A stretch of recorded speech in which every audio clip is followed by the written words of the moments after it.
Welcome to the Raising Boys and Girls podcast. I'm Sissy Goff. I'm David Thomas. And I'm Melissa Trevathan. And we're so glad you've set aside a few minutes to spend with us today. In each episode of this podcast, we'll share some of what we're learning in the work we do with kids and families on a daily basis at Daystar Counseling in Nashville, Tennessee. Our goal is to help you care for the kids in your life with a little more understanding, a little more practical help, and a whole lot of hope. So pull up a chair and join us on this journey from our little yellow house to yours. Most of you know that this show is part of an amazing network of podcasts called the That Sounds Fun Network. We love being a part of this community, so we wanted to tell you about another podcast that's on the network called Dadville. Fellow musicians and friends Dave Barnes and John McLaughlin share their journey of life, love, and the pursuit of awesome dadding on this weekly podcast.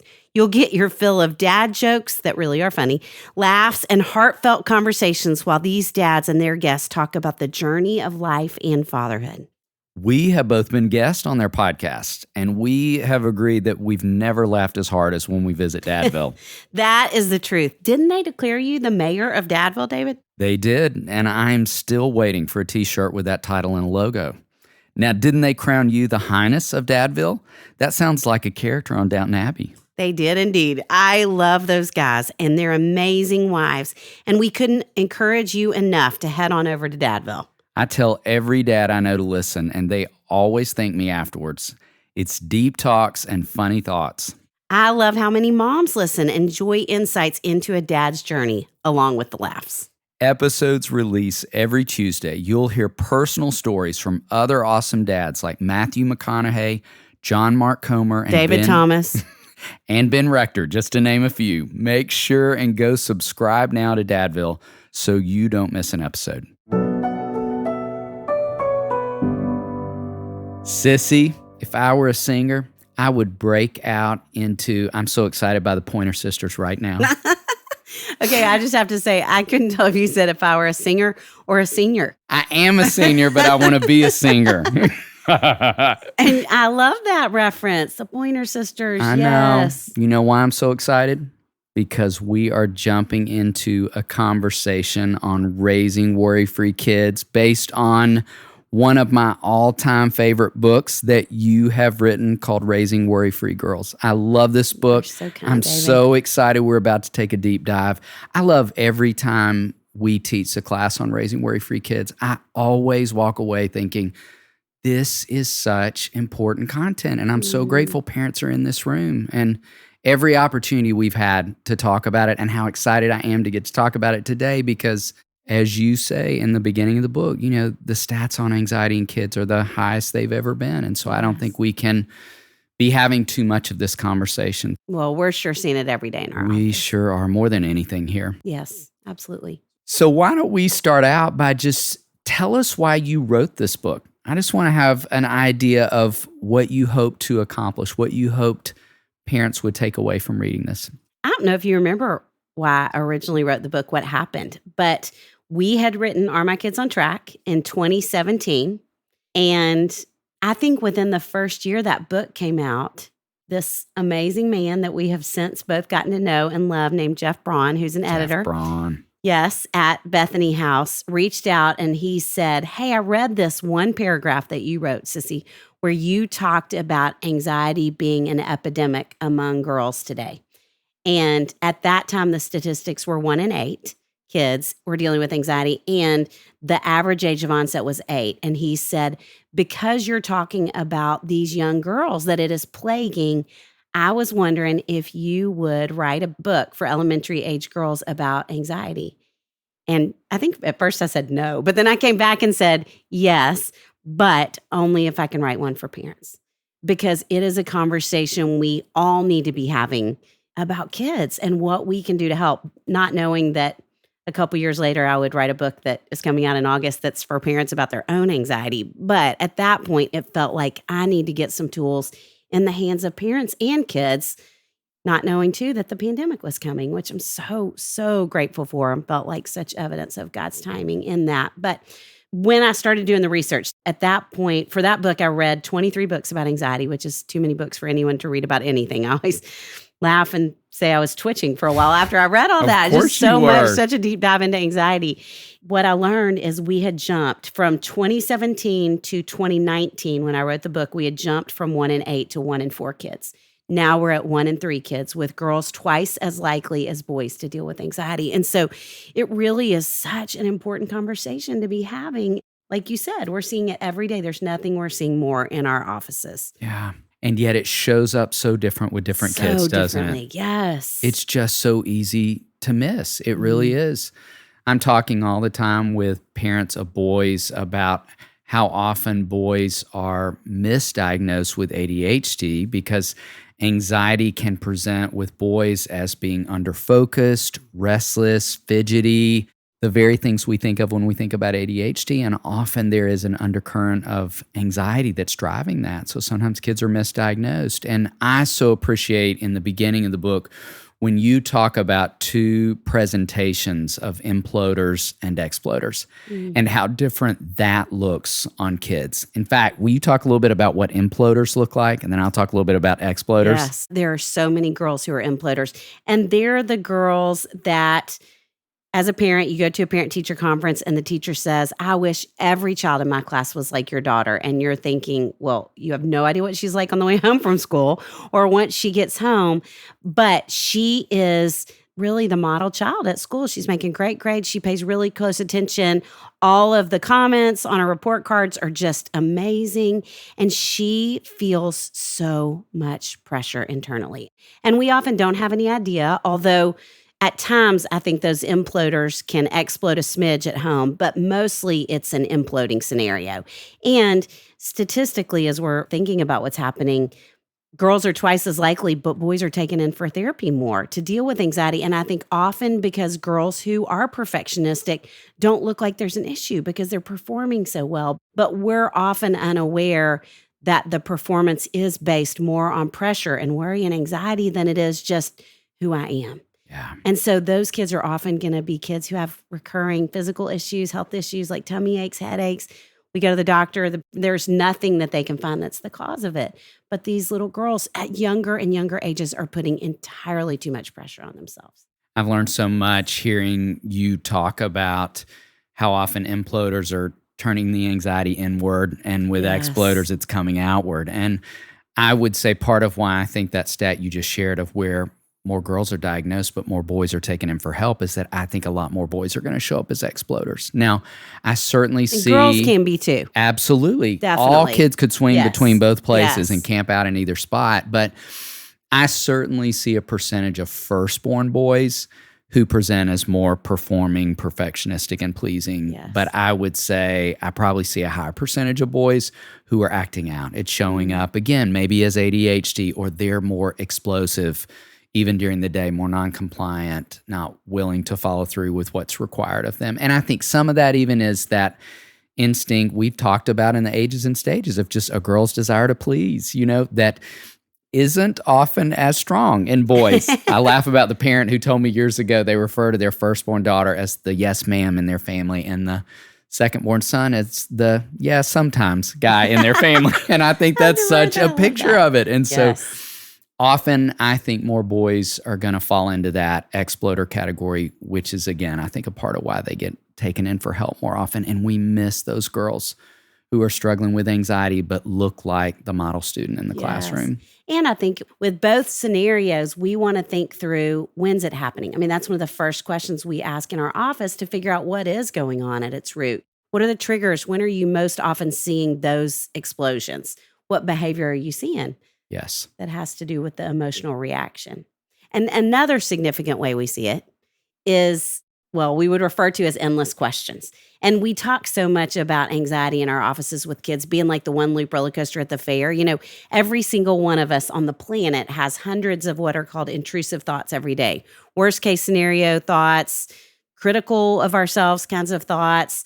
And if we're not anxious, those thoughts are going to come in and they're going to go right back out. If we're anxious, those thoughts come in and they get stuck and they loop over and over and over. And it's not just kids, it is us too.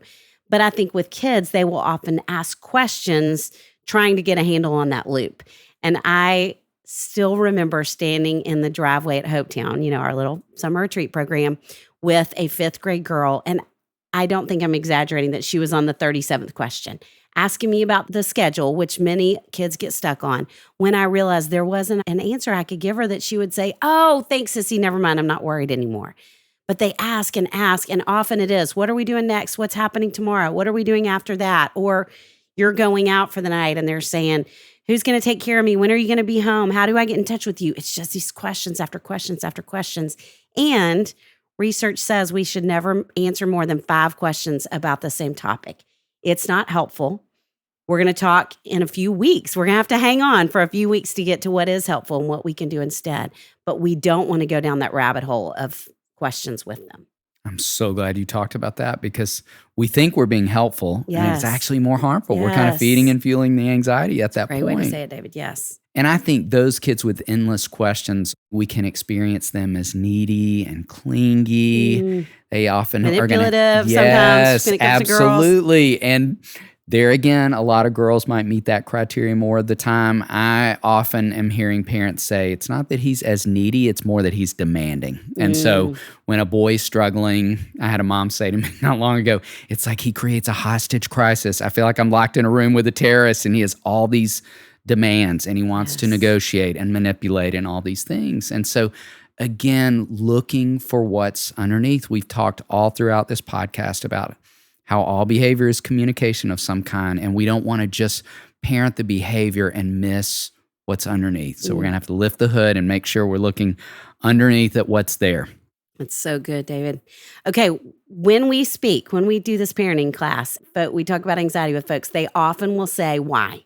Why is this such an epidemic? And we talk really about a top 5 things that we think contribute to it. So let's talk about those. And some are kind of internally what's going on with kids, some are externally. So if I'm going to kick off the internals, the first thing I would always say is that it has to do with temperament. And we would both say this, that every anxious kid we've seen, which it would definitely rank in the thousands now between the two of us, the amount of kids we've seen who are anxious, every single one of them is really bright. They're really conscientious. They try hard. They care so much. They're the coolest kinds of kids. And it's just that the volume is up too high on all of that caring. They cannot figure out how to turn it down. And that's something I think we both say a lot of times to kids in our offices. And, it's so fun. I feel like little girls, at least when I say it, will smile really big and say, yeah, that's me, that's me. And, teenagers won't really admit it. But at the same time, I think to understand that it is really a gift in terms of who God made them to be, I think can take away a lot of the sting and a lot of the feeling of something is wrong with me. In the Brave book I wrote in the introduction about how I think all adolescent girls feel like, number 1, something's wrong with me.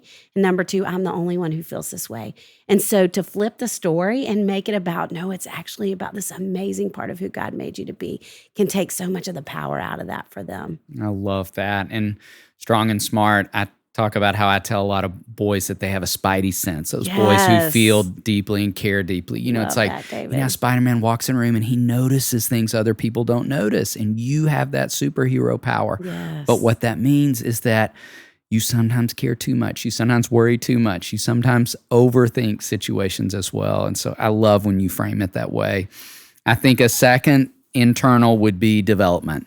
And I love, you were sharing with me recently a study you found about the confidence level of girls from 8 to 18, and that the research reveals that between the ages of 8 and 14, a girl's confidence level drops by 30%. Yes. And so it's like the stage is set in those moments where a lot of worry could creep in those moments when she's feeling more unsure about herself, more unsure about the world. And what I'd say happens with boys developmentally is that taught before, I think about how somewhere around 9 to 10, boys begin to channel all primary emotions into one, and that's anger.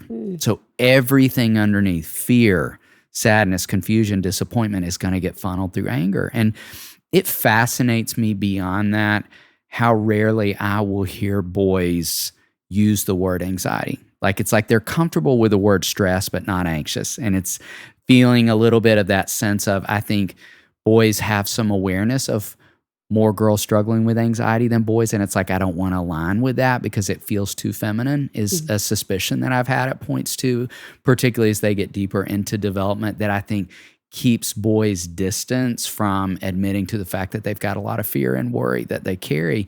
And yet I think anger is a dominant emotion. It's a more male emotion that boys feel comfortable kind of embodying. And so I think that 9 to 10 shift happens, and then it's like they carry that all the way through pre, mid, and late adolescence, and everything gets funneled into anger. Yes. What else would you say is in play? Well, shifting to the externals, the things that happen, we talk so much about how we are living in this age of pathologizing everything. And we use all these really big words to describe ordinary experiences in some ways. And one of the words that I think is overused today, I think you would agree with this, is trauma. Yes. That it is easy to label everything as trauma.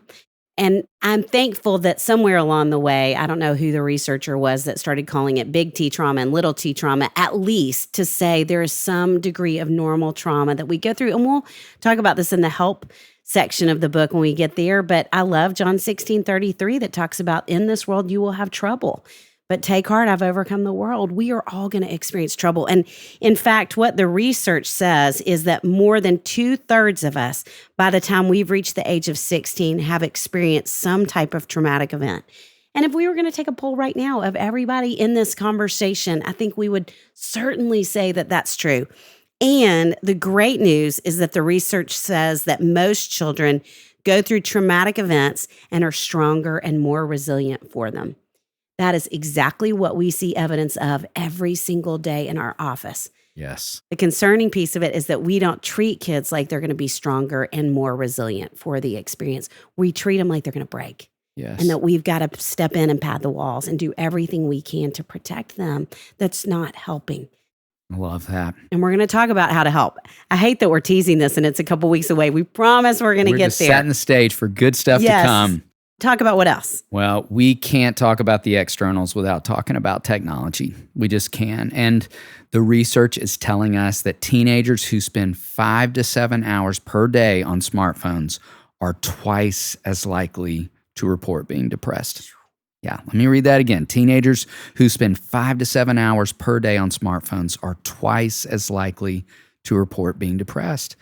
Technology also contributes to anxiety through social comparison, lack of an ability to regulate emotions, increased social anxiety from avoiding social interaction, fear of not being connected enough, and cyberbullying. In fact, I feel like we could just go on and on and on in terms of talking about its impact, but it's why we want to encourage parents to go back and listen to some previous episodes we've released where we talk about setting healthy limits with technology. Go back to that episode we did with the great folks at Bark Technology to remind yourself of what it looks like to walk kids safely, responsibly into this animal of technology. Yes. What else would you say on externals? Well, the last thing I would say is just the immense pressure kids are feeling today. It is so important for us to be aware of it, of how early it starts. They are inundated.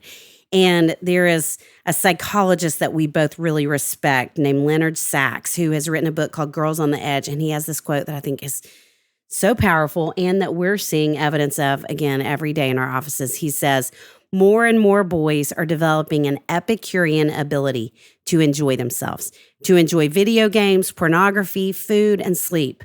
But they often don't have the drive and motivation to succeed in the real world outside their bedroom.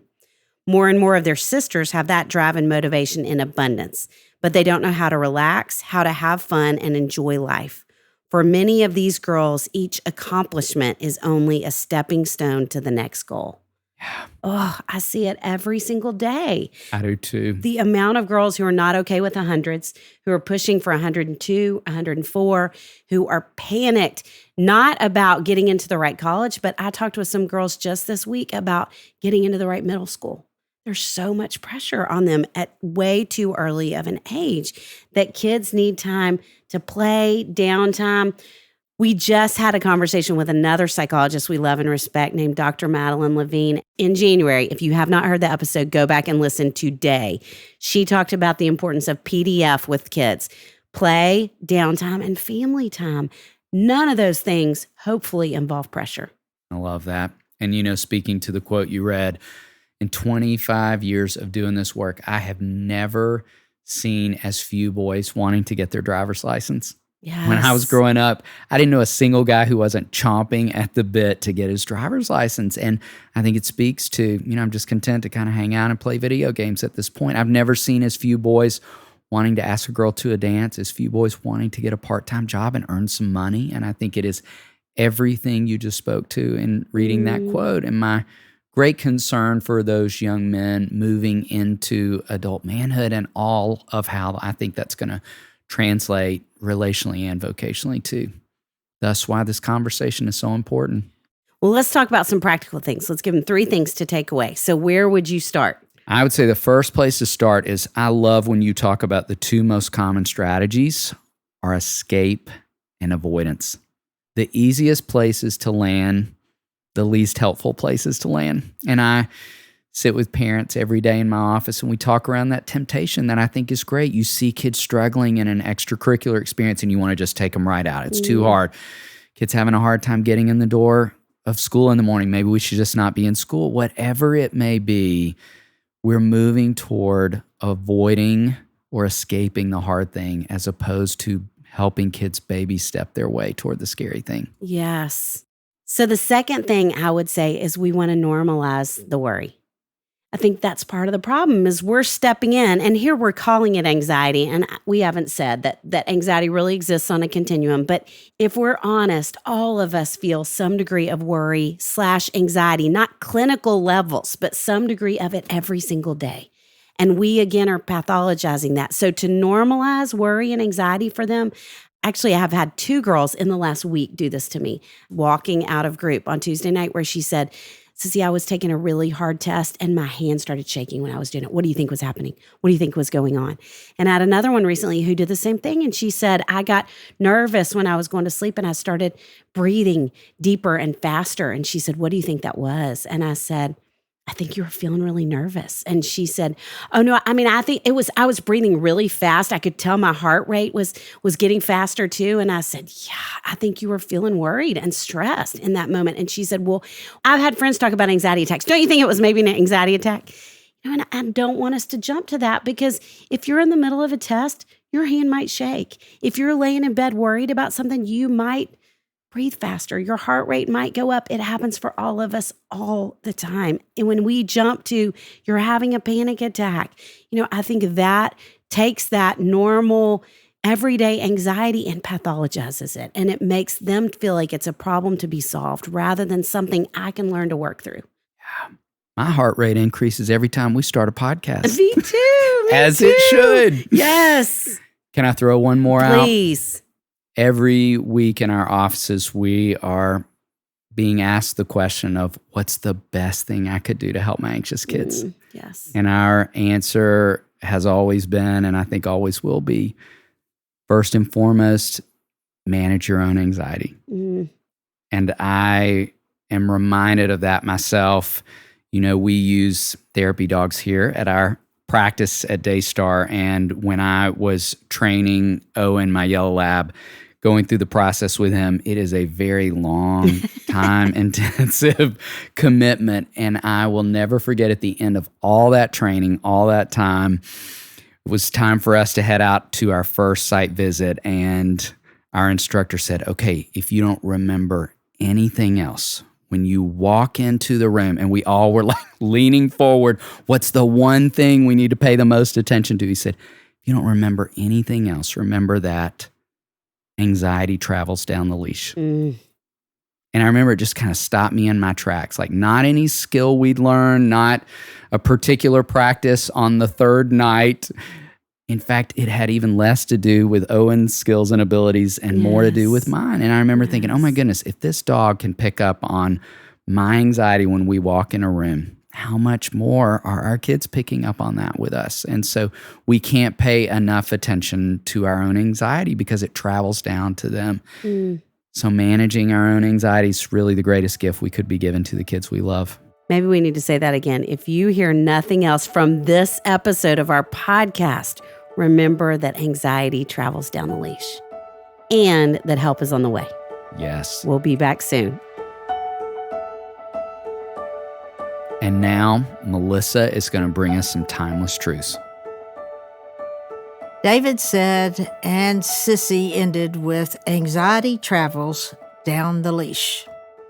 Well, let me add, anxiety travels down the leash and up the leash and down the leash and up the leash, down and up, down and up. Not a timeless truth, but what I have experienced with my old English sheepdog, Blueberry Pancake Trevathan.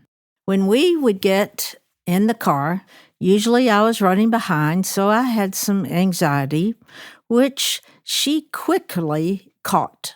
Anxiety travels down the leash. When she caught it, she began to herd. We're traveling, and she sees all kinds of cars, which she sees as sheep. And then we would go over a bridge, or she would see the interstate, and the sheep were running wild. Well, if you've ever been around a sheepdog, that is their mission in life, is to round them all up. Her anxiety increased. My anxiety increased. Anxiety travels down the leash and up the leash, down and up, down and up. I tried everything. I tried a thunder shirt. I tried treats. I threw them back to her as I put her way back in my SUV. I tried oil, tranquilizers, pillows, cushions, seat belts, everything to change her. Then I asked for help, and I went to a trainer, like a counselor for a dog. And I said, she is high anxiety. Blueberry wants to herd everything, everywhere. So the trainer began to work with her. And then Shirley, the trainer, called me and said, Blueberry does great with me in the car. She doesn't herd cars, cows, sheep, anything. She's so quiet. If I say, Blueberry, sit, she sits. Melissa, the problem is you. Anxiety travels down the leash. And in my case, back up, down, up. We both had so much anxiety. And I realized as I talked to Shirley, I'm usually running a bit late, and by the time I get in the car, I have lots of anxiety, or I'm facing a time where I'm speaking or doing a podcast, and so I have anxiety. Blueberry was a very, very smart dog, and she caught on very fast, and she wanted to protect me. Sissy and David in this podcast are talking about understanding, specifically understanding anxiety. Well, I started thinking about the word understanding. I want us to look in Proverbs 4, where we're pretty familiar that Proverbs is talking about wisdom, and it's talking about knowledge, but it's also talking about understanding and how there's a difference. In Proverbs 4, the father at this point is talking. He says, listen, friends, to some fatherly advice. Sit up, take notice, so you'll know how to live. And in the NIV, it says, pay attention and gain understanding. He said, take hold of my words down in verse 4 with all your heart. And then verse 5, get wisdom, get understanding. Verse 7, the beginning of wisdom is this, get wisdom. Though it costs all you have, get understanding. In the message, write this at the top of your list. Get understanding. Throw your arms around her. Believe me, you won't regret it.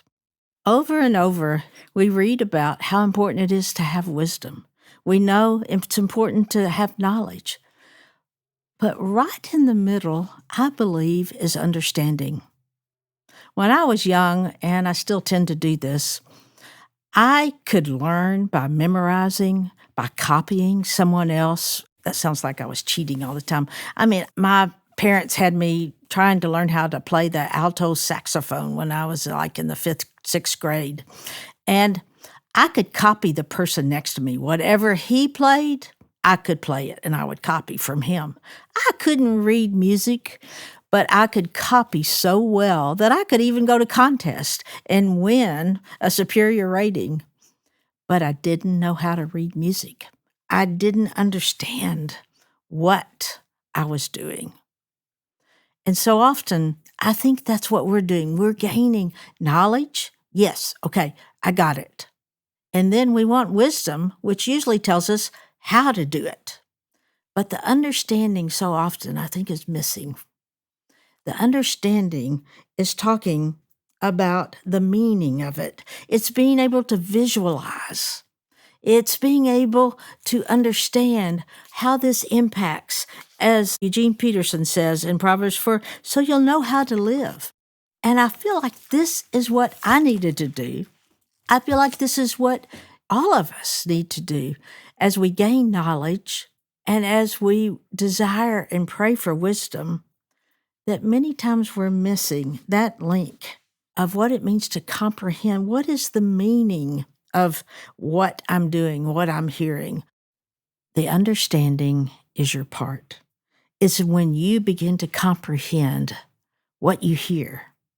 It's when you begin to visualize the meaning, experience the meaning, and then what to do next, Sissy and David can help you with. But God also gives.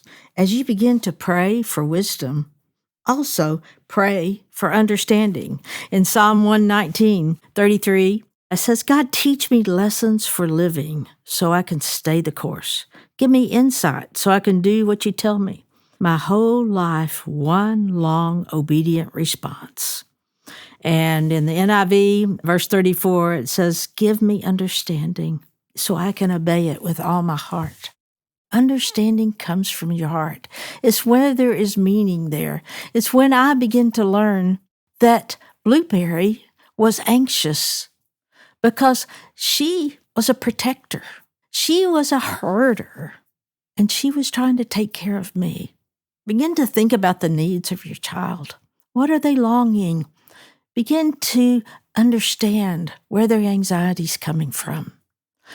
Begin to remember your own experiences so that you will understand their anxiety, and the knowledge that you've accumulated will begin to take on a new meaning, a new energy, and the wisdom as to what to do next becomes a lot more natural to us. When it takes heart, the understanding takes meaning, then we have compassion.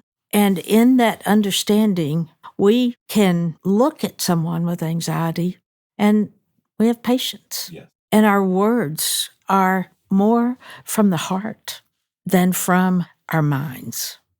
And of course, it's the two together. But I love exploring more about what it means to understand. Proverbs 4, verse 7 in the Message, write this at the top of your list, get understanding. And then I love the picture that you have of this, which again is part of understanding, is having a visual. Have a vision, a visual for your child, for who she can be, who he can be. The visual that Proverbs 4 says, throw your arms around her. Believe me, you won't regret it. Throw your arms around your child. Understand. I love that visual. For me, it meant to throw my arms around Blueberry. It meant to relax. It meant that we began to have enjoyable walks where I wasn't having to hold the leash so tight, but that I could do like the trainer said, I could relax. And I could look up, as it says in the Psalms, to lift up your head. And I could see the trees and the birds in the sky. And every once in a while, I'm pretty sure I saw Blueberry smiling. Pretty sure you will see your children smiling as you relax and enjoy. It's our joy to bring the experience and insight we gain through our work beyond the walls of the Daystar House. If you enjoyed this conversation, please share it with your friends. And don't forget to click the follow button in your favorite podcast app so you never miss an episode. To learn more about our parenting resources or to see if we're coming to a city near you, visit our website at raisingboysandgirls.com. Join us next time for more help and hope as you continue your journey of raising boys and girls.